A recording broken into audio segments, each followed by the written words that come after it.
Last video में मैंने आप लोगों से पूछा था कि छत्तीसगढ़ के पीएससी के बारे में आपको क्या जानना है। तो आप में से अधिकांश लोगों ने बोला कि सर आरक्षण की व्यवस्था समझनी है कि सीटों का बंटवारा होता कैसे है। एक बात और कि अगर 200 पोस्ट निकली, क्या 200 की 200 पोस्ट हम सब में अप्लाई कर सकते हैं? सारी की सारी पोस्ट मिलेगी या कुछ हमारे लिए रहेगा, कुछ दूसरों के लिए रहेगा? तो इसको समझने के लिए मैंने एक चार्ट आप लोगों के लिए बनाया है, जिसके माध्यम से आप ये समझ सकते हैं कि भाई हमको कितनी सीटें मिल सकती हैं। अब देखो, छत्तीसगढ़ में जो आरक्षण है कुल मिला के 4 तरीके से काम करेगा।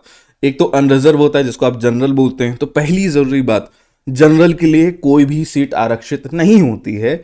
ऐसे लोग, ऐसे बच्चे, ऐसे विद्यार्थी जो सामान्य वर्ग में आते हैं, ब्राह्मण, राजपूत, क्षत्रिय, ऐसे जो भी आते हैं, और इसमें बहुत सारे और लोग आते हैं जो सामान्य वर्ग में आते हैं, उनके लिए कोई सीट रिजर्व नहीं होती है कि ये भाई सीट उनको ही मिलनी है। उस पर कोई भी व्यक्ति जो है आकर अपना सीट ले सकता है मेरिट के हिसाब से। उसके बाद आता है एसटी। सबसे ज़्यादा सीटें जो हैं वो एसटी को मिलती हैं।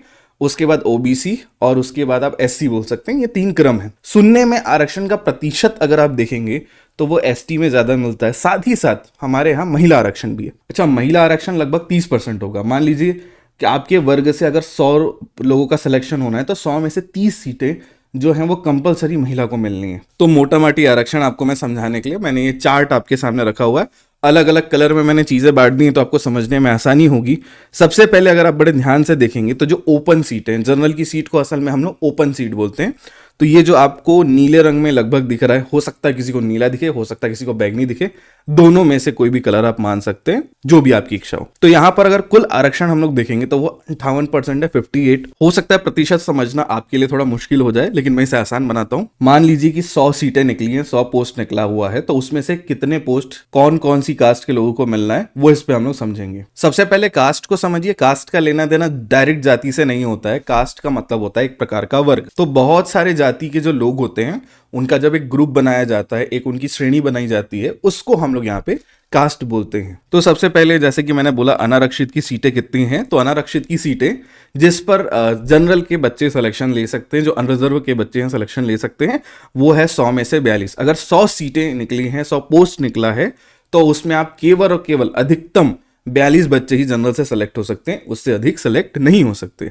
लेकिन इस 42 की 42 सीट में बाकी सभी एसटी, एससी, ओबीसी के बच्चे जो हैं वो इजीली सिलेक्शन ले सकते हैं। इसके लिए उनको मेरिट में आना पड़ेगा। मेरिट में ऊपर से अंक में पहले आना पड़ेगा। फिर हम लोग ओबीसी की क्षमता देखते हैं।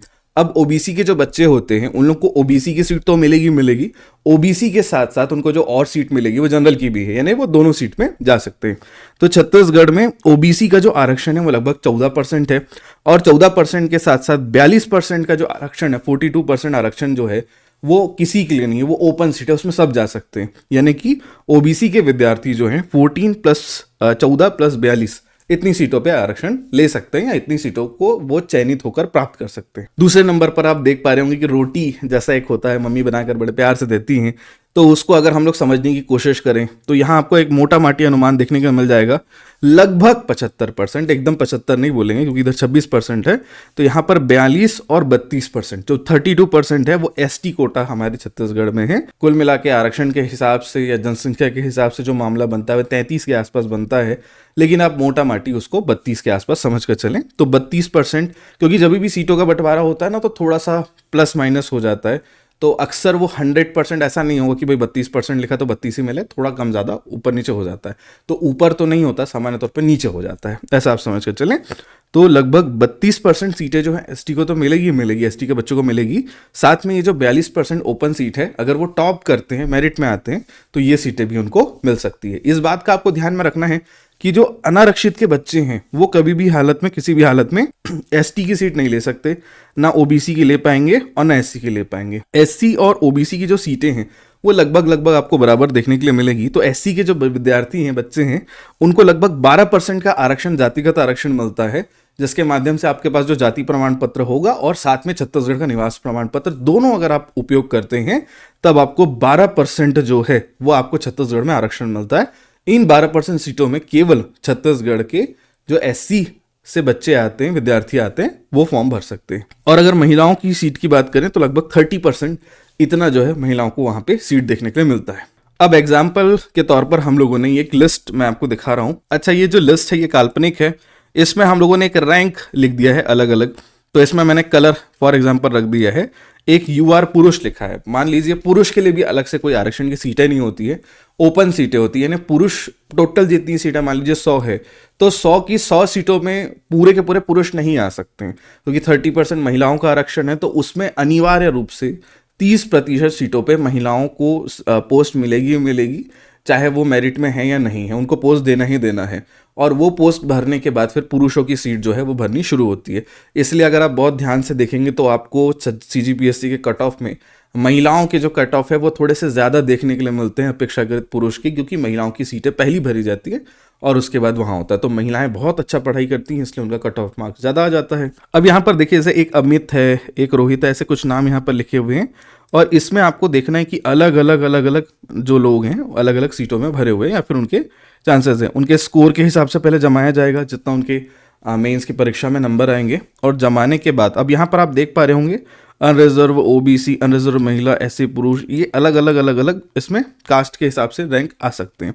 अब इसी को जब हम लोग चयन प्रक्रिया को समझेंगे तो क्या होगा, सबसे पहले जितनी सीटें हम लोग को टॉप 10 के हिसाब से अगर हम लोग देखेंगे तो अनरिजर्व की सीटें मिलेगी। भले आप ओबीसी से आते हो, भले आप किसी भी वर्ग से आते हो, आपको सबसे पहले मेरिट के अनुसार से अनरिजर्व वाली सीट ही देखने के लिए मिलेगी।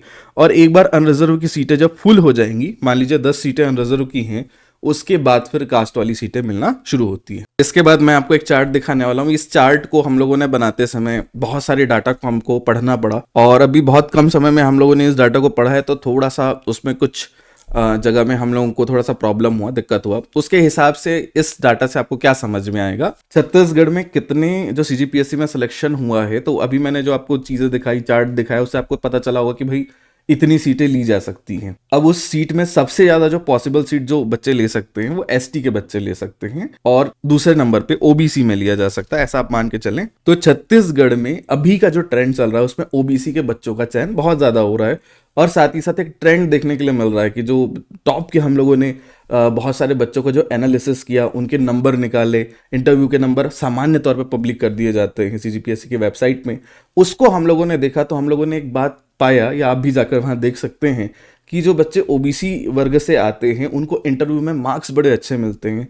हो सकता है शायद कम्युनिकेशन स्किल्स बड़ी अच्छी डेवलप हो जाती है, और बाकी जितने कास्ट के जो लोग होते हैं उनको इंटरव्यू के मार्क्स औसत तौर पे थोड़े से कम मिलते हैं। इस बात से क्या समझना है कि हमको इंटरव्यू की तैयारी ज़्यादा अच्छे से करनी है, ताकि हम लोग इंटरव्यू पैनल के सामने जब जाएं तो हम लोग अच्छे से अपने आप को प्रदर्शित कर पाएं, अपनी बातें समझा पाएं, और नंबर हमको अच्छे मिले, ताकि हमारे रैंक अच्छे से आए। क्योंकि इस बार ये देखने के लिए मिला है कि कुछ स्टूडेंट्स ऐसे थे जिन लोगों के मेंस में मार्क्स बहुत अच्छे थे, नंबर बड़ा अच्छा था, लेकिन इंटरव्यू में मार्क्स उनको थोड़े से कम मिल गए, और मार्क्स कम मिलने के कारण उनके जो पोस्ट हैं वो खसक गए।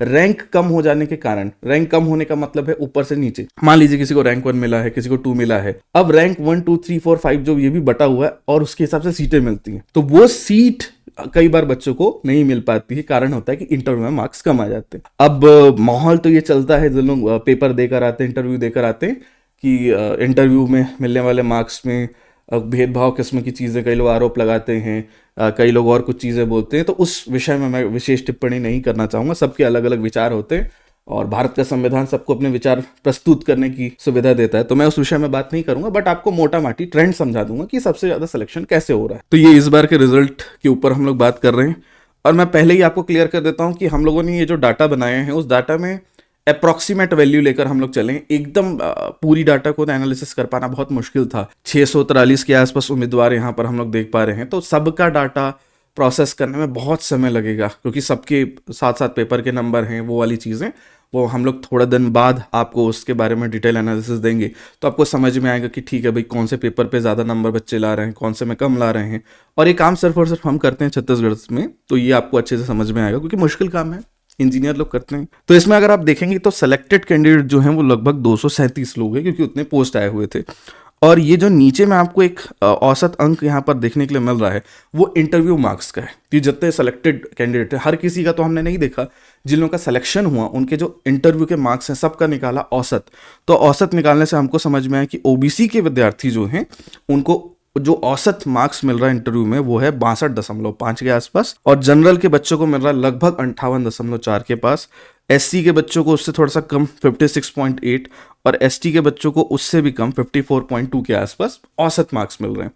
औसत कहने का मतलब है कि अगर सबके नंबर जितने भी आए हुए हैं उसको जोड़ने के बाद उनकी संख्या से अगर भाग दे दिया जाए तो हमको एक समझ में आ जाता है ट्रेंड कि ये कैसे देखने के लिए मिल रहा है। सामान्य तौर पर ये समझा जाता है या माना जाता है कि इंटरव्यू का मुख्य काम ये है कि हम किसी विद्यार्थी को समझ सके। छत्तीसगढ़ जैसे राज्य में जहां आदिवासी संस्कृति बहुत ज़्यादा है, उनकी जनसंख्या काफ़ी ज़्यादा है, उनको हमें सपोर्ट ज़्यादा करना है, उस कंडीशन में एसटी के विद्यार्थियों की इंटरव्यू में मार्क्स कम आने का जो ये मामला बन रहा है, हो सकता है वहाँ पर प्रशासनिक प्रश्न ज़्यादा पूछे जाते हैं, जिसमें शहर के जो बच्चे हैं उनको ज़्यादा लाभ मिलता है, गाँव के बच्चों को कम लाभ मिलता है। और इसका मैं अपने हिसाब से अपने पर्सनल शब्दों में विरोध करता हूँ। मुझे अक्सर ये महसूस होता है कि जब भी रिजल्ट निकलता है तो हम देखते हैं कि दुर्ग बिलासपुर के बच्चे बड़े खुश होकर ये बताते हैं कि हम साथ में पढ़ाई करते थे, हम बिलासपुर में, हम दुर्ग में, हमने यहाँ लाइब्रेरी में पढ़ाई कर रखी है। लेकिन बस्तर के जो विद्यार्थी हैं, जो सरगुजा के विद्यार्थी हैं, जो ऐसे विद्यार्थी हैं जो गरियाबंद के गाँव में रहते हैं, जो महासमुंद के गाँव के अंदर रहते हैं, उनको पढ़ने की सुविधा नहीं मिल पाती है। और सामान्य स्थितियों में उन पे जो प्रश्न शायद इंटरव्यू में पूछे जाते हैं वो उसका जवाब नहीं दे पाते हैं। तो हमें ये सोचना पड़ेगा कि हम जब इंटरव्यू में सिलेक्शंस करते हैं तो उसका आधार हम लोग क्या लेकर चल रहे हैं। क्या केवल शहरी बच्चों को इसमें सिलेक्शन लेने का अधिकार है, या गांव के विद्यार्थियों के लिए, या जो बीहड़ जंगलों में रहते हैं उनके लिए सीजीपीएससी दूर का तारा बन गया है। तो ये एक विषय हमेशा से रहता है और अक्सर हमको ये देखने के लिए मिलता है कि इसमें थोड़ी सी डिस्टेंस आ रही है।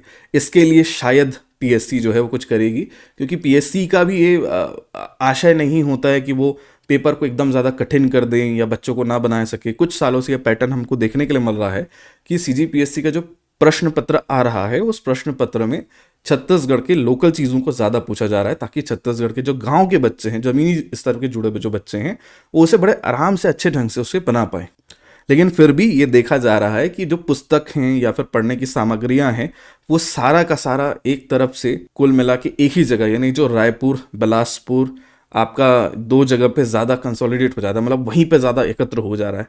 इसके कारण आपको सिलेक्शन की जब लिस्ट आप निकालेंगे और डिस्ट्रिक्ट निकालेंगे सब बच्चों का, तो सब एक ही बात रिप्लाई करेंगे कि हम लोग साथ में पढ़े हुए थे, हम लोग ये हैं, हम साथ में ये है। इससे एक चीज़ आपको समझ में आएगी कि जो बच्चे दुर्ग बिलासपुर में पढ़ रहे हैं, ये एक बात नहीं हो रही कि वो गलत कर रहे हैं या वो बहुत अलग उनके साथ हो रहा है।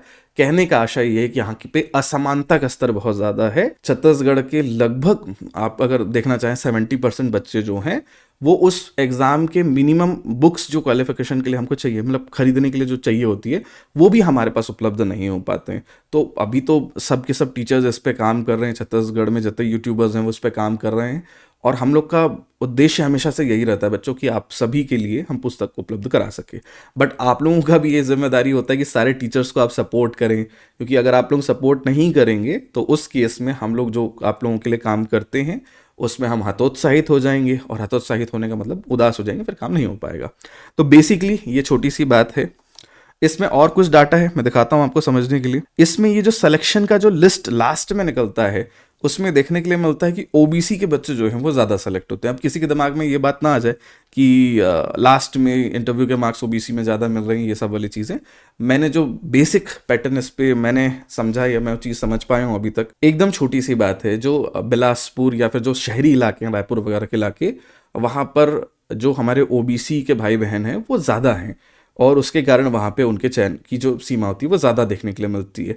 साथ ही साथ जो ऊपर के इलाके हो गए, छत्तीसगढ़ के उत्तरी छत्तीसगढ़ हो गया, दक्षिणी छत्तीसगढ़ हो गया, यहाँ पर हमारे आदिवासी भाई बहन रहते हैं, और साथ में एससी और एसटी दो जो कम्युनिटी है वहाँ ज़्यादा उनकी जनसंख्या होती है। हम लोग अक्सर छत्तीसगढ़ जीएस में भी पढ़ते हैं, जिसके कारण वहाँ के बच्चों का जो सिलेक्शन रेट है वो अपेक्षाकृत कम होता है। पढ़ने की सामग्रियाँ नहीं है, जो मुझे अभी तक समझ में आई। आप लोग भी अपने कमेंट में बता सकते हैं आपको क्या लगता है, क्यों लगता है। और मैं इस प्रकार का व्यक्ति नहीं हूँ कि सीधा आरोप ही लगा दूँ कि भाई हाँ यही चल रहा है। तो मेरे हिसाब से जो मामला हो सकता है एनालिटिक्स का वो यही है। उसके बाद चयन का विश्लेषण अगर आप और देखना चाहें कि कितना किस हिसाब से चल रहा है, तो ये जो पीली रंग की आपको पूरा एक गोल जो दिख रहा है उसमें कई कलर मैंने कर रखे हैं। तो सबसे ज़्यादा चयन जो है वो सबसे पहले ओबीसी, सेकंड नंबर पे एसटी, और थर्ड नंबर पे एससी और फोर्थ नंबर पे अनरिजर्व से हो रहा है। और ये एक बेसिक सा ट्रेंड है, इसलिए आपको ये समझने की पहले चार्ट में जैसे मैंने आपको दिखाया तो आपको ऐसा लगा होगा सर आरक्षण की लिस्ट में अनरिजर्व की सीटें सबसे ज़्यादा हैं। कुल आरक्षण में अगर देख रहे हैं तो सबसे बड़ा एक चार्ट 42% का अनरिजर्व का दिख रहा है, लेकिन जैसे ही आप सिलेक्शन लिस्ट ऑल ओवर देखेंगे तो आपको समझ में आएगा कि उनका अनरिजर्व से सिलेक्शन होने वाले बच्चे केवल 25% के आसपास, बहुत कम देखने के लिए मिलेंगे। तो या यहाँ तो 25% भी नहीं है मेरे ख्याल से, वो कम है, ठीक है, 20-25% ऐसा आप मान सकते हैं। अब इसमें कुल चयनित में पुरुष और महिलाओं का पहले से वो बटा हुआ रहता है, लेकिन अलग अलग कास्ट में कितना सिलेक्शन होना है, क्या होना है, वो यहाँ पर लिखा हुआ है। तो अनरिजर्व से भी यहाँ पर महिला और पुरुष की संख्या है लगभग 9-16 के आसपास है। मैं फिर से बता रहा हूँ, हो सकता है कि 1-2 के नंबर में मिस्टेक हो सकता है, और उसे हम लोग एकदम सीरियसली लेकर ना चलें, क्योंकि 1-2 का मिस्टेक बहुत बड़ा मिस्टेक नहीं है, आपके समझने के लिए ज़रूरी है बस कि हाँ भाई सिलेक्शन होता है तो बाद में किस तरीके से चीज़ें बदल सकती हैं। ओबीसी के स्तर में अगर हम लोग देखें लगभग 70 के आसपास पुरुष, अभी 69 है, मैं 70 राउंड फिगर में बोल रहा हूँ, और लगभग 27 के आसपास महिलाओं के चयन हुए हैं, लगभग 26 एससी में पुरुष और 9 महिला, इस प्रकार से ये चयन का लिस्ट होता है। तो ये एक आरक्षण का तरीका है, और जब भी आरक्षण लागू किया जाता है तो सीटों का बंटवारा जो है सबसे पहले मेरिट के आधार पर किया जाता है। इसलिए मैं हर बार हर विद्यार्थी को ये बोलता हूँ कि बेटा रैंक 1 के लिए प्रिपेयर करें, रैंक 1 के लिए तैयारी करें। और इस बार के कुछ डाटा और निकल कर आए हैं, टॉपर्स के जो खासतौर पे मार्क्स हैं। सबसे पहले तो कुल अंक का जो रेंज निकल कर आए हैं भाई, टोटल नंबर जो निकल कर आए हैं वो मैं आपको दिखा देता हूँ। एक ये आप देख पा रहे होंगे 750 का जो नंबर है, ये सबसे ऊपर में आपको देखने के लिए मिल रहा होगा, ये वाला अधिकतम अंक जो जनरल वगैरह से आ रहे हैं, और एक न्यूनतम अंक के बीच का एक रेशियो है, जिससे आपको समझ में आएगा कि हर वर्ग के विद्यार्थी का सबसे ज़्यादा मार्क्स कितना है और सबसे कम कितना है। तो अनरिजर्व के जो विद्यार्थी रहे हैं सबसे ज़्यादा मार्क्स, उसमें जो लमसम हमने सारे डाटा को जब देखा तो हमको 758 सबसे ज़्यादा मार्क्स देखने के लिए मिले। वो उसके बारे में हम लोग डिस्कस करेंगे किसको मिला क्या मिला। और सबसे कम नंबर अगर किसी को मिले हैं मेंस में और इंटरव्यू दोनों मिला के, तो वो 668 के आसपास आपको देखने के लिए मिलेंगे। तो ये एक रेंज है कि भाई ज़्यादा नंबर आएगा तो ऊंचे पोस्ट पर आप जाएंगे, कम नंबर आएगा तो निचले पोस्ट पे जाना पड़ सकता है। फिर यहाँ पर ओबीसी का जो आप देख रहे होंगे ग्राफ, इसमें अधिकतम अंक जो हैं वो 773.5 के आसपास मिले हुए हैं, और न्यूनतम अंक जो उसमें मिला है वो 676 मिला हुआ है। फिर अगर हम लोग बात करेंगे एससी में, तो एससी में 722 के आसपास, और न्यूनतम अंक जो मिले हैं वो 609 मिले हुए हैं। और अगर हम लोग एसटी में अधिकतम देखेंगे 668, और न्यूनतम अगर हम लोग देखेंगे तो 544 के आसपास मिले हैं। तो मैं ये वापस से आपको समझा रहा हूँ, हम लोगों ने मेरिट लिस्ट के उन अंकों का ज्यादातर अवलोकन किया है या विश्लेषण करके आपको बता रहे हैं जिसका लेना देना सिलेक्शन से है। बहुत लोग एग्जाम दिए, बहुत लोगों के नंबर कम भी आए हैं, लेकिन उस रेंज को देखने का कोई मतलब नहीं है, क्योंकि आपको अंततः सिलेक्शन का रेंज समझना है कि हाँ भाई इसके बीच में हम लोग सेलेक्ट हो सकते हैं, और इसके आसपास या इससे ऊपर नंबर आएंगे तो ही हम लोग को रैंक मिलेगा और हम लोग को कोई ना कोई पोस्ट मिलेगी। इससे कम में कुछ मिलने की गुंजाइश नहीं होती है, उसको आप लोग समझ के चलें। तो इस बार रैंक 1 में साहू जी आए हैं, बहुत बहुत बधाई उनको। और इसी के साथ साथ उनका रैंक 1 आए हैं, और जहां तक हम लोगों ने स्कोर चेक किया तो उनको 773.5 नंबर सबसे ज़्यादा इनको मिले हैं। और इसी के बाद जो रेंज हम लोग देखते हैं, तो उसके बाद जो अनरिजर्व से पारस शर्मा जी जो हैं उनको रैंक 5 मिला हुआ है, उनके कुल अंक जो हैं वो 758.0 है। अच्छा, ये पब्लिक डाटा है, आप भी जाकर चेक कर सकते हैं। हो सकता है आप एनालिसिस करें, आपको और कुछ चीज़ें समझ में आए। जैसे मुझे कुछ पैटर्न नंबर के समझ में आते हैं कि खास पेपर में खास तरीके से नंबर मिलते हैं, इस पेपर में ज़्यादा मिलेगा, इसमें कम मिलेगा, उसमें ज़्यादा पढ़ाई करने वाले से समझ में आ जाता है कि भाई वो विद्यार्थी किस तरीके से पढ़ाई करता था, कौन से बैकग्राउंड से होता है, वो सारी चीज़ें आपको देख के समझ में आ जाएंगी। तो उनको इंटरव्यू के जो मार्क्स हैं पारस शर्मा जी को, वो मिले हुए हैं 45। और उसी के साथ अगर हम लोग सुष्मिता जी के नंबर देखते हैं तो उनका रैंक जो है वो 28 आया हुआ है, लगभग 722 मिला हुआ है नंबर जो है, और इंटरव्यू के मार्क्स 64। और हम लोग मयंक सिंह जी को देखेंगे, इनका 210 रैंक आया हुआ है और 668, और साक्षात्कार में अंक इनको 40 मिले हुए हैं, 40 मिले हुए हैं। तो ये एक रेंज है जिसके माध्यम से आपको समझ में आ जाए कि भाई अंक या जो मैक्सिमम जो टॉपर हैं एक खास कैटेगरी से, कास्ट कैटेगरी से, तो वो हमको समझ में आ जाएगा कि भाई ठीक है, हमको ये लाइन क्रॉस करनी होगी तब हम टॉपर बन पाएंगे, अन्यथा हमको टॉपर बनने में बड़ी मुश्किल होगी। जैसे ये जो हमारे पास अभी लिस्ट उपलब्ध है, ये पीएससी के वेबसाइट पे आपको देखने के लिए मिल जाएगा, इसको मेरिट लिस्ट बोलते हैं, और इसमें सबका जो रैंक है और नंबर है वो लिखा होता है। अब यहाँ पे नाम पे नॉर्मली हम लोग जाने की कोशिश नहीं करेंगे क्योंकि उसका रिक्वायरमेंट उतना ज़्यादा नहीं है। रोल नंबर आप देख सकते हैं, अच्छा रोल नंबर सबके अलग अलग यहाँ पर लिखे होते हैं, और यहाँ पर फिर डेट ऑफ बर्थ लिखा हुआ है, जेंडर यानी मेल फीमेल लिखा हुआ है, डोमिसाइल लिखा हुआ है। डोमिसाइल का बेसिक मतलब है कि जो छत्तीसगढ़ के लोकल लोग हैं उनके आगे यस लिखा होगा, और जो छत्तीसगढ़ के लोकल लोग नहीं हैं, बाहर स्टेट से हैं, उनके आगे नो देखने के लिए मिलेगा। तो यहाँ पर नो वाला सिस्टम तो बहुत मुश्किल से मिलेगा, ऐसा आप मान लीजिए।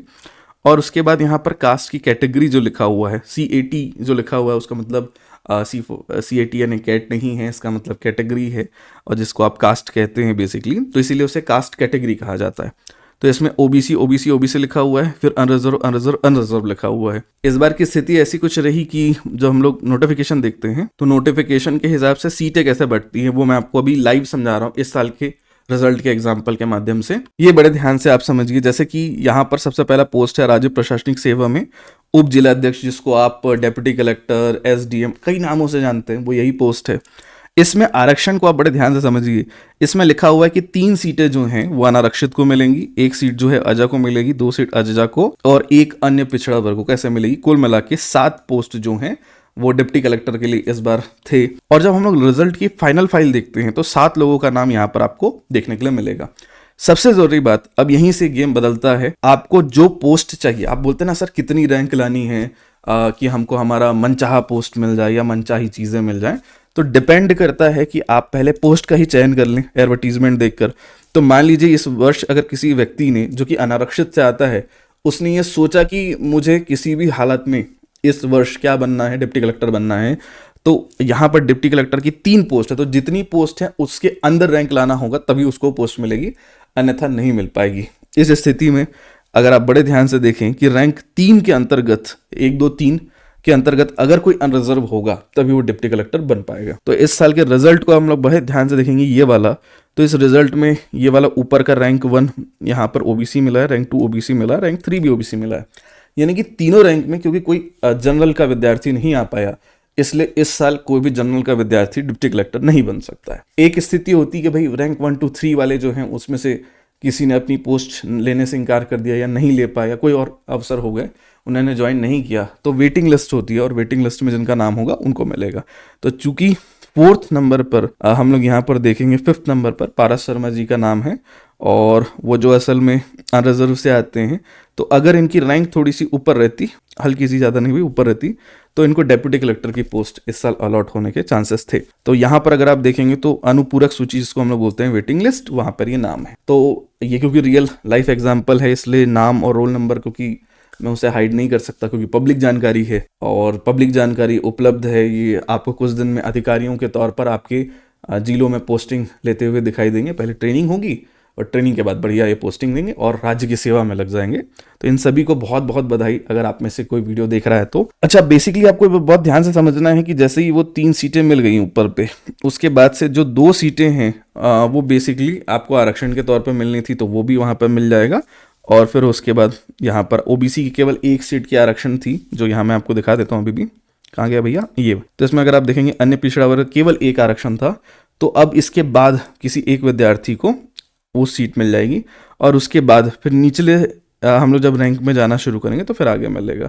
तो इस तरीके से काम होता है। अब देखिए, मान लीजिए कि 5th नंबर पे सुष्मिता जी का नाम है, ठीक है। तो उनका जो रैंक है हम लोग यहाँ पर देखते हैं, या मार्क्स आप देखने की कोशिश करें, तो वैसे आपको देखना नहीं है। यहाँ लिस्ट में जैसे जैसे जाते जाएंगे और फर्स्ट नाम जो आपको मिलेगा, जैसे ये वाला जो नाम है यहाँ पर जो दिखाई दे रहा है, यही नाम जो है वहीं से सिलेक्शन होगा ना, फर्स्ट उनको उठा लिया जाएगा और वहाँ से सीधा सीधा मेरिट लिस्ट में उनका नाम चला जाएगा। तो इस तरीके से ये काम करता है और इसी तरीके से हम लोग देखेंगे। तो डिपेंड करता है कि आप जैसे बोलना चाह रहे हैं सर रैंक कितना लाना है, तो रैंक बेसिकली जनरल के लिए फिक्स होता है। अगर आप अनरिजर्व में आते हैं तो आपके लिए फिक्स है, पहले से पता है कि इतना रैंक नहीं आया तो पोस्ट नहीं मिलेगा। अब इसी बारे में मैं आपको एक बात बता रहा हूँ। मान लीजिए कि आप छत्तीसगढ़ में अभी पोस्टिंग लेना चाहते हैं डिप्टी कलेक्टर के तौर पर, तो इस बार शायद थोड़े से ज़्यादा पोस्ट निकले हुए हैं। तो इस बार का पोस्ट हम लोग देख लेते हैं कितना निकले हुए हैं। तो ये एडवर्टीजमेंट है और इसको आप बहुत ध्यान से देखेंगे तो एकदम ऊपर में आपको दिखाई देगा अनारक्षित के इस बार 6 पोस्ट हैं डिप्टी कलेक्टर की। यानी कि अगर आप वीडियो देख रहे हैं और आप अनरिजर्व कैटेगरी से आते हैं, चाहे आप मेल हैं फीमेल हैं, वो अलग मैटर है, फर्क उसमें अभी तो फिलहाल नहीं पड़ेगा, वो लास्ट मेरिट सिलेक्शन के तौर पे आप देख सकते हैं। तो आपका जो रैंक है वो रैंक 6 के अंदर आना चाहिए। अगर रैंक 6 के अंदर आता है, उसी स्थिति में आप ये सोच सकते हैं कि आपको वो डिप्टी कलेक्टर की पोस्ट मिलेगी या नहीं मिलेगी। अगर आप उससे ज़्यादा रैंक लाते हैं तो किसी भी हालत में डिप्टी कलेक्टर की पोस्ट नहीं मिलने वाली है, ये बात आप समझ लीजिए। उसके बाद जैसे ये डीएसपी की पोस्ट है, तो डीएसपी की जो पोस्ट है वो इसमें लगभग 11 पोस्ट है। अब इस समझने की बात है कि जो डीएसपी के जो पोस्ट होता है उसमें फिजिकल रिक्वायरमेंट्स बहुत ज़्यादा होते हैं, नौकनी नहीं होनी चाहिए, यानी आप जब सीधे खड़े होते हैं तो घुटने आपस में नहीं टकराने चाहिए, और कुछ चीज़ें भी होती है, फ्लैट फुट नहीं होना चाहिए, हेल्थ ठीक होना चाहिए, बहुत सारी चीज़ें। तो बहुत सारे लोग तो अपने आप डीएसपी का जो मिनिमम क्राइटेरिया होता है उसी में वो बाहर हो जाते हैं। इसलिए ये ज़रूरी नहीं है कि डीएसपी के पद जो है वो सबको मिल सके, तो इसमें यहाँ से थोड़ा सा मामला ऊपर नीचे हो सकता है। अब बड़े ध्यान से समझिए, जो राज्य का वित्त सेवा अधिकारी का जो एक पोस्ट यहाँ पर लिखा हुआ है ये है मामला। तो कुछ विद्यार्थियों के साथ ऐसा होता है कि उनके रैंक तो बड़े अच्छे हैं बट वो डीएसपी का पोस्ट नहीं ले पाते हैं, तो उनको सीधा सीधा राज्य वित्त सेवा अधिकारी का जो है वो पोस्ट देखने के लिए उनको मिल जाएगा। अब जैसे आप यहाँ पर देखेंगे, यहाँ पर 9 है और इसके बाद 3 पोस्ट है। तो अगर आपको डीएसपी बनना है, डीएसपी की सारी चीजें जो वो मांग रहे हैं वो आपके पास है, तो कोई दिक्कत नहीं है। इसमें आपको 3+9 यानी कि 12 के अंदर अगर रैंक आता है आपका अनरिजर्व से तो आपको सीट मिल जाएगी। फिर मैं ये समझा रहा हूँ कि अनरिजर्व में ही ये गेम है कि भाई इतने के अंदर रैंक लाओगे तो मामला सेट है या नहीं है, जो भी उनको पहले से पता होता है, मतलब नोटिफिकेशन के साथ ही। लेकिन बाकी लोगों को नहीं पता होता कि बाकी लोग में जो ज़्यादा नंबर ले आएगा वो उसको सीट पहले मिलेगी, ऐसा वाला सिस्टम। अब यहाँ पर जैसे एग्जाम्पल ही हम लोग समझते हैं, जब भी आप लोग ऐसा फॉर्म भरते हो ना, तो फॉर्म भरने के साथ आपसे पूछा जाता है कि आप कौन कौन सी सर्विस लेना चाहते हैं। तो यहाँ पर आप पोस्ट प्रेफरेंस करके देखेंगे रिजल्ट में, तो यहाँ पर लिखा होता है बहुत सारे। तो जो रैंक 1 में साहू जी आए हैं उन्होंने सारे के सारे जो है उन्होंने फॉर्म में भर रखा था, तो यहाँ पर वो सारा लिखा हुआ है। कुछ लोग जो हैं वो डीएसपी नहीं लिखते हैं, जैसे कि यहाँ पर आप देख पा रहे होंगे जो शर्मा जी थे उन्होंने डीएसपी का पोस्ट शायद यहाँ पे नहीं लिखा हुआ था, उनको या तो डीसी बनना था या एफएसओ बनना था, ये सारी चीज़ें उन्होंने पहले से चयन कर रखी थी। और यहाँ पे कुछ स्पेसिफिक आप यहाँ पर देख पा रहे हैं, जैसे डीसी, डीओ और डीएसपी, केवल 3 का चयन यहाँ पर किया गया कि भाई चाहिए पोस्ट तो इन 3 में से चाहिए, अन्यथा नहीं चाहिए। और यहाँ पर अगर आप देख पा रहे हैं ये डीसी यहाँ पर लिखा हुआ है। सामान्य तौर पर ऐसे जो चयनित कैंडिडेट होते हैं, जो पहले से इस साल मान लीजिए आप चयन कर लेंगे लेकिन जो पोस्ट चाहिए थी वो नहीं मिल पाई है, तो प्रमोशन के तौर पर ये देखा जा सकता है कि भाई पहले से आप नायब तहसीलदार बन चुके हैं या पहले से आप कुछ और अधिकारी बन चुके हैं, अब पोस्ट सिर्फ और सिर्फ डिप्टी कलेक्टर बनना बचा है, तो आप अगले साल फिर एग्जाम देते हैं या जब तक नहीं होता तब तक देते हैं। ऐसी स्थिति में आप बाकी सब पोस्ट को चयन नहीं करते हैं क्योंकि उसमें ज़बरदस्ती वेटिंग लिस्ट में नाम लाएगा, उसका कोई मतलब नहीं है, और सीधा सीधा अगर रैंक अच्छा आता है तो सीधा सीधा डिप्टी कलेक्टर बन जाते हैं। अब जैसे कि एग्जाम्पल के तौर पर मैंने आपको बताया ही था कि शर्मा जी जो यहाँ पर नाम यहाँ पर आप देख पा रहे होंगे, इन्होंने डीसी का चयन किया था, डिप्टी कलेक्टर का, और डीएसपी का इन्होंने अपना फॉर्म भरते समय शायद चयन नहीं किया था, जिसके कारण उनको फिर डीएसपी में उनका नाम नहीं आएगा। अब नहीं आएगा तो फिर किस में आएगा, अलग वाला जो तीसरा पोस्ट है उसमें सबसे फर्स्ट नंबर पर आएगा, छत्तीसगढ़ राज्य वित्त सेवा अधिकारी के तौर पर उनको पहले यहाँ पर पोस्ट देखने के लिए मिल जाएगा। तो ये आपको हमेशा ध्यान में रखना है कि जब भी आप फॉर्म भरेंगे इंटरव्यू के समय में, जो कि एकदम नॉर्मली सब उसमें कोई गलती नहीं करते हैं, आपको जो पोस्ट चाहिए आप उसी को टिक करें, बाकी सबको नहीं करना है। और ये सारी बातें सामान्य तौर पर आपको वहाँ पे समझाई जाती है, सब करते रहते हैं तो पता रहेगा पहले से, घबराने की बात नहीं है। लेकिन ध्यान ये रखना कि बहुत सारे लोग डीएसपी की तैयारी करने की सोचते हैं, पुलिस बनने की सोचते हैं, लेकिन अगर आपका नौक नहीं है, घुटने टकरा रहे हैं, तो वो एक्सरसाइज से ठीक हो जाता है, बहुत मेहनत से ठीक होता है। लेकिन अगर आपको नौक नहीं है, एज क्राइटेरिया वगैरह नहीं है, हेल्थ के इश्यूज़ हैं, ब्लड प्रेशर आपको मान लीजिए है, या आपका शुगर वुगर की कोई दिक्कत आपको है, तो टेक्निकल जॉब में आप अप्लाई ना करें, क्योंकि उसमें बहुत ज़्यादा चांस होता है कि आप हेल्थ जब आपका चेकअप होगा उसमें आप डिस्क्वालीफाई हो जाएंगे और फिर मामला ख़त्म, फिर उसके बाद उसका कोई लेना देना नहीं है। इसलिए कोशिश करें कि ऐसे पोस्ट के फॉर्म आप ना भरें, ऐसे पोस्ट में मत करें जिसके लिए आप एलिजिबल नहीं है, जिसको आप नहीं कर सकते, क्योंकि बाद में फिर रैंक अगर आपका आ भी गया तो वो पोस्ट मिल नहीं पाएगी। तो मैं आशा करता हूं आप सारी चीजें समझ चुके होंगे। एक और बहुत जरूरी चीज है जिसको हम लोग बोलते हैं कट ऑफ, कि हाँ सर कट ऑफ कितना है, प्रीलिम्स में कितने क्वेश्चन बनाए कि हम सिलेक्ट हो जाएं। और ये एक ऐसा उत्तर है प्रीलिम्स वाला मामला कि भाई क्लियर नहीं बोल सकते कि इतने में इतना सिलेक्शन होगा, लेकिन मैंने आप लोगों के लिए एक सॉफ्टवेयर बनाया जिसके माध्यम से आप बड़े आराम से ये सारी चीजें देख पाएंगे। सर आपके इंजीनियर हैं तो उनको आता है सॉफ्टवेयर डेवलपमेंट करने का तो काम, तो हम डेवलपिंग वगैरह करते रहते हैं। तो ये मैंने आपके लिए बना रखा है। ये पिछले साल का जो पूरा पेपर है वो मैंने इसमें डाल दिया है, और कई सालों का पेपर मैं डाल दूंगा ताकि आप उसे बना के एनालिसिस कर सकें। तो बेसिकली यहाँ पर अगर आप श्रेणी चयन करेंगे तो श्रेणी चयन करने के बाद यहाँ पर बहुत सारे ऑप्शंस आपको देखने के लिए मिलेंगे। कास्ट कैटेगरी जो अभी हम लोग अच्छे से बात कर रहे थे वो, इसमें ओपन हो गया, फिर महिला हो गई, ओबीसी, एससी, एसटी, सब चीज़ें इसमें हैं। और इसमें आपको अपना वर्ग का चयन करना है। मान लीजिए मैं यहाँ पर ST ओपन का चयन करता हूं और परीक्षा शुरू करे में क्लिक करता हूं।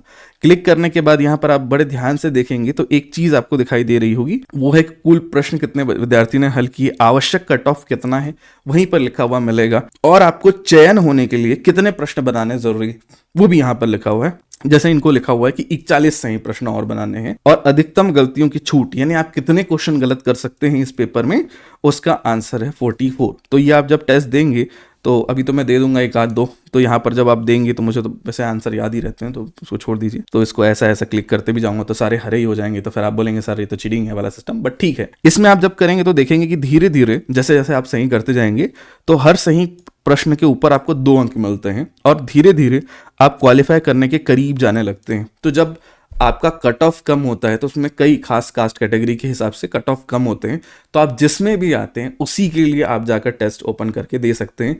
ये टेस्ट अगर आप देना चाहते हैं तो कैसे दे सकते हैं, क्या दे सकते हैं, ये क्योंकि हम लोग का सॉफ्टवेयर अभी जस्ट टेस्टिंग पीरियड में है, जैसे कि अगर आप लोगों को लगता है कि हाँ सर हम लोग को देना है तो ये हम लोग सबके लिए फ्री कर देंगे और फ्री करके यूट्यूब में बता देंगे कैसे करना है। तो उसके लिए इस वीडियो को ज़्यादा से ज़्यादा शेयर करें, कमेंट में लिखें कि हाँ सर हमको ये टेस्ट चाहिए। और इसमें लास्ट में क्या होगा, मान लीजिए बहुत सारे क्वेश्चन आपने गलत कर दिया, मैं साइंस गलत कर देता हूँ। जैसे अब मैं दिखाना चाह रहा हूँ कि जैसे जैसे आप क्वेश्चन गलत करते जाएंगे तो एक समय आता है कि एक खास लिमिट के बाद आप जब क्वेश्चन गलत कर देते हैं तो फिर सिलेक्शन के चांसेस बिल्कुल जीरो हो चुके होते हैं कि भाई इतना अगर हमने गलत कर दिया इसके बाद सिलेक्शन हो ही नहीं सकता। तो वो भी यहाँ पर आपको देखने के लिए मिल रहा होगा कि नेगेटिव मार्क्स धीरे धीरे बढ़ रहे हैं और सकारात्मक मार्क्स कम हो रहे हैं, क्योंकि मैं आपको वो चीज़ दिखाना चाहता हूँ कि गलत करने से क्या होगा। लास्ट में पूरी टॉपिक पता चलेगी किसमें आप कमज़ोर हैं, उसकी लिस्ट आएगी, उसके हिसाब से आप देख सकते हैं। तो मान लीजिए मैं यहाँ पर अभी तो ऐसा गलत करना चाह रहा हूँ, तो ये जस्ट गलत करना भी चाह रहा तो हो क्यों नहीं पा रहा है, चलो गलत तो हुआ।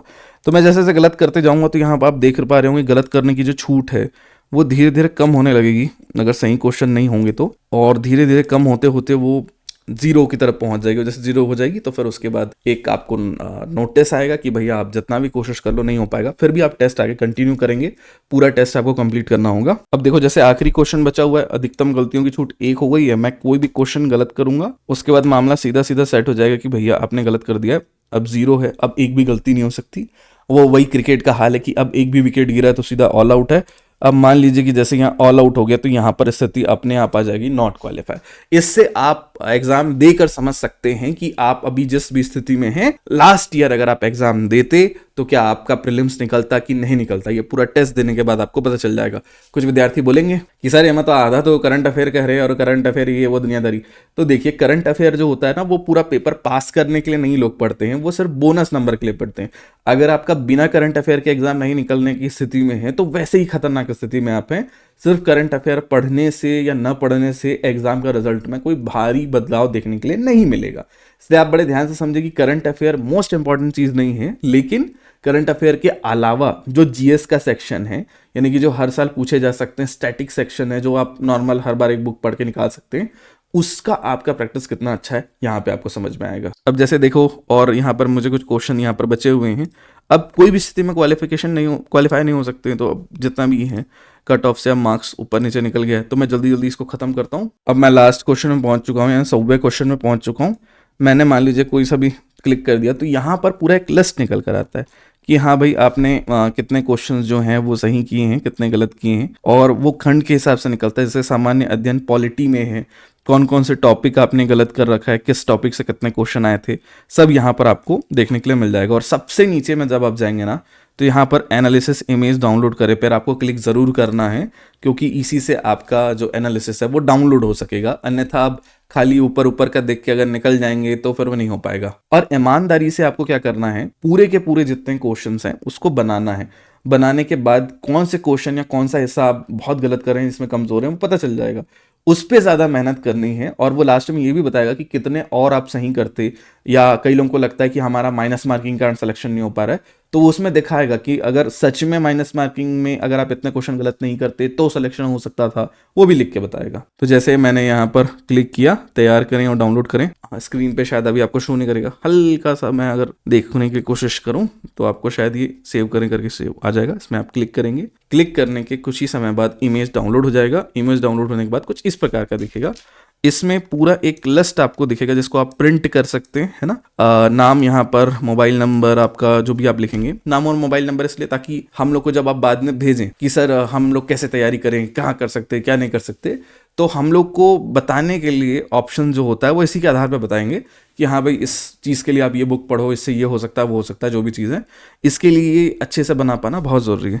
तो जितना आप लोगों ने मान लीजिए टॉपिक गलत कर रखा है CGGS में, जितने गलत टॉपिक हुए हैं, इतने गलत हुए हैं, तो उसको अच्छे से पढ़ना है, हिस्ट्री में पढ़ना है, ये सब पढ़ना है, ये वाली चीज़ें। तो ये पूरा लिस्ट आपको मिल जाएगा और यहाँ पर लिखा हुआ है कि आपको क्वालिफाई करने के लिए 31 और सही प्रश्नों की आवश्यकता थी। मानकर कि अगर आपने सारे प्रश्न छोड़ दिए, सिर्फ सही सही किए हैं, यदि आप गलत प्रश्नों को छोड़ देते तो आपका स्कोर 64 अंक बनता, ऐसा ही यहाँ पर लिखा हुआ है। तो यहाँ पर आपको कट ऑफ दिख रहा है जैसे 80 और अंतिम स्कोर 19 आया है। और अगर कोई गलत क्वेश्चन ने माइनस मार्किंग में नहीं करता तो 64 आता है। तो अगर आप लोग बोलेंगे तो ये जो है हम लोग पब्लिक कर देंगे, सबके लिए काम आएगा, तो हमारी वेबसाइट पे जाकर आप बना पाएंगे। तो इस मामले में मेरा जो अंतिम सलाह है इस पूरी वीडियो का वो ये है कि इंटरव्यू के लिए बहुत अच्छे से आपको तैयारी करनी है। खास तौर पे वो बच्चे जो बीहड़ जंगलों में रहते हैं, जंगलों का आशा ये नहीं कि भाई एकदम जंगल झाड़ी में, थोड़ा सा दूर शहरी इलाकों से दूर रहते हैं, वहाँ पे पढ़ने लिखने की सामग्री अच्छे से नहीं मिलती, जो भी चीज़ें हैं, तो उस पर अच्छे से ध्यान दें आप लोग। और हम लोग बहुत सारा जो छत्तीसगढ़ का कंटेंट है वो धीरे धीरे नोट्स जो हैं, अच्छे जो इन्फोग्राफिक किस्म के नोट्स होते हैं, मतलब एकदम मस्त ऐसे दिख रहा है, कलरफुल दिख रहा है, वो सारी चीज़ें हम लोग वेबसाइट पे उपलब्ध करा रहे हैं। और आप लोग वेबसाइट में जाके चेक भी कर सकते हैं, वेबसाइट www.gksir.com, वहाँ पे आप जाके देख सकते हैं। और कुछ आप लोगों के मन में प्रश्न होंगे तो आप बताइएगा। और सबसे ज़रूरी चीज़, अगर आप लोगों को लगता है कि वो जो टेस्ट मैंने अभी दिखाया आप लोगों को वो लगेगा, ज़रूरत होगा, तो ज़्यादा से ज़्यादा कमेंट करना है। तो इसी के साथ विदा लेते हैं इस वीडियो में। आप सभी का बहुत बहुत धन्यवाद। नमस्कार, जय हिंद, शुभ रात्रि।